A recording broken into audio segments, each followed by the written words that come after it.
Pas aksidentit tragjik në Rumani ku humbën jetën 7 tifozët e ekipit grek PAOK, mes të cilëve edhe një shqiptar, ka ardhur edhe dëshmia e mjekut grek Dimitris Koukuola, i cili ka hedhur dritë mbi ngjarjen. Në një deklaratë për mediat në vendin fshinj, ai tha se kishte biseduar me njërin prej të mbijetuarve. Sipas tij, shkaki i aksidentit u bë bllokimi i timonit të mjetit.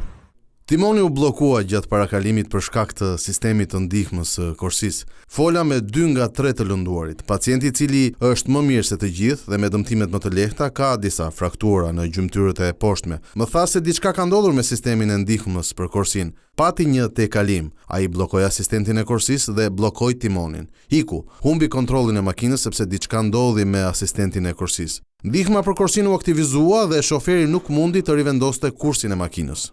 Në lidhje me ngjarjen tragjike ka reaguar edhe kryeministri Mitsotakis.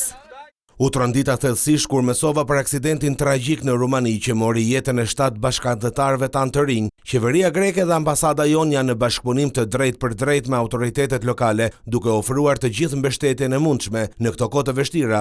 Së bashku me të gjithë grekët shpreh ngushëllimet e mia më të sinqerta për të afërmit e viktimave dhe familjen PAOK, me dëshirën e përbashkët që të plagosurit të shërohen shpejt. Mendimet tona janë me ta. Minibusi me tifoz po udhëtonte nga Greqia drejt Francës, ku gjatë një parakalimi shoferi dyshohet se humbi kontrollin. Mjeti u përplas me një kamion që po vinte nga sensi i kundërt. Përplasja rezultoi fatale për 7 persona dhe 3 të tjerë mbetën të plagosur rënd. Njëri prej viktimave është shtetas shqiptar identifikuar si Vasil Palo.